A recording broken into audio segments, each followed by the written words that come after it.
like structures. So this is the total geomorphic features of the Gangotri Glacier area.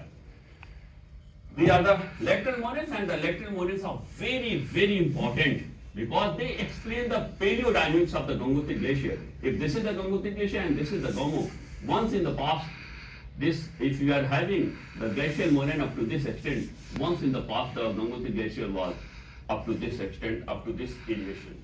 So this is the textural log of the lateral moraine that we are having about 30 to 40% of the matrix and 70 to 80% about the boulder. These moraines are helpful in deciphering the past extent and paleodynamics of the Gangotri Glacier. If we look at the recessional moraines, these are the recessional moraines, and in the case of recessional moraines, the percentage of matrix varies from 20 to 30%, and the boulders they vary from 70 to 80%. In a glaciated terrain, maximum percentage of boulder we are getting in every glaciated terrain, and that's why we have classified the size of the boulders also, that 60 to 150 centimeter of the boulders, greater than 150 centimeter of the boulder, and the boulders which vary in size from 25 to 60 centimeter. Because if you classify the boulders further into three, they are very, very helpful in very good precision of the sedimentary phases in a glaciated terrain. So this is about the recessional moraine that we are having 40 to 60%, then 5 to 10%, and 2.5% for each and every size of the boulder. This is the outwash plain. Outwash plain deposits, they are also known as the Sandur deposits, and we can see that these are the faces of the outwash plain deposits, that we are having matrix percentage 50 to 60%, and the boulders they are also 50 to 60%. The clast which varies from 25 to 60, they are 20 to 40%, 60 to 150, they are 5 to 10%, and greater than 150, they are 2 to 5% respectively. So we actually are not having the sedimentological detail of each and every landforms of any glaciated terrain. So we try to do something on the sedimentological detail of the various landforms. So here we have done the sedimentological detail of the outwash plain deposits, which was published in 2023. Again, for the comet terraces, we have done the sedimentary facies, and we constructed and made two trenches in the comet terraces, and by making the litholog, we have identified the sedimentary facies of the comet terraces. You can see that one trench is 120 centimeter deep, and another trench is 100 meter deep. These are the sediment gain parameter for the one comet terraces, and this is for another comet terraces. So we have also published the sedimentological detail of the comet terraces, and what we have reported that comet terraces, no doubt they are the lacustine deposits, but they can't be formed if the lateral moraines are not very well developed. So we have described that the comet terraces are basically formed by two major processes: the glacial process at the base and the lacustine process at the top. So these are the sedimentary detail of the comet terraces. Again, we have done the trenching 500 meter downstream of the Gango, and that was really very, very interesting, because just 500 meter downstream of the Gango, you can see that this is the complete sequence of one section, and this is the complete sequence of another section. And nowhere we are getting any boulder or any even gravels. We are having complete cycle of the sand. It means all these sequences of these two trenches, they describe that these are the fluid deposits. And they are, you can also see very good the cross laminations and the parallel lamination. Even in this, you can have the lamination of the sand, coarse sand, and the fine sand, and very well develop the parallel lamination, and then some faint laminations at the base. Then this is the litholog of one trench, and this is the litholog of another trench. We have also dated these fluid sequences 500 meter downstream of the Gango, and what we have found, you can see that these are the dates 1000, 5000, 9000, 14,000, and both the dates, the OSL as well as MS dates, both the dates they are not contradictory to each other, but they are matching to each other. We are having at the base 15,000 and at the top, this is OSN 1,000. So all the dates, they are matching. If someone is saying that the OSN dates, they are not working very good in a glaciated terrain, I may agree, but here they are matching with the dates of the AMS. It means they are true.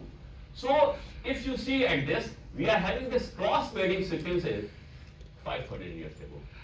And cross-bedding can be formed only by a river.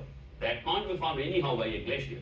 It means 5,000 years ago, we are having some very good river where we are having present day Gangotri Glacier now. And that is true not only by one trench, even from the another trench, we can see that these are the dates, the OSN date, 6,000, and again the C14 dates, 6,000 and the 25,000, and we are having here planar cross-bedding. So it again says that 25,000 years ago, we are having, there was some very prominent river which were in position to form the channel bar deposits, which form the cross-bedding very close to the Gangotri Glacier now. It means that the point or the valley in which we are having the Gangotri Glacier at present, that valley was once occupied by the very prominent river 25,000 years and 5,000 years ago. So we again published about the monsoon variability and the major climatic events of the Gangotri Glacier region. And then we again try to do some stratigraphy, because the glacial stratigraphy, two stratigraphy are not present.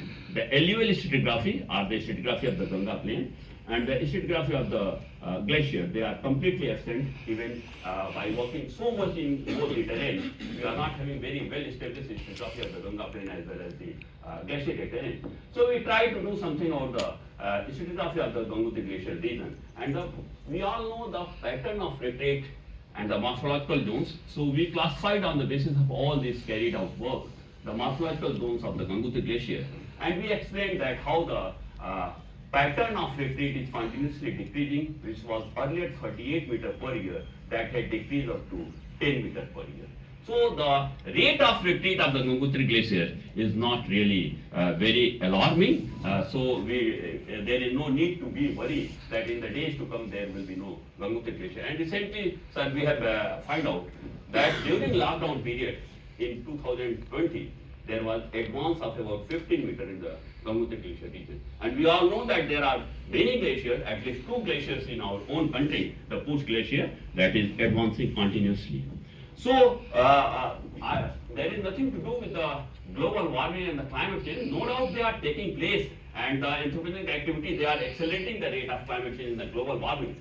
But the Gangotri Glacier retreat is not in accordance with the pattern of climate change in the global warming. It means there are other regions apart from the global warming and the climate change which are controlling the pattern and rate of retreat of the Gangotri Glacier. If global warming and the climate change is the only reason for the rapid rate of recession of the Gangotri Glacier, then all the glaciers of the world should retreat at the same rate.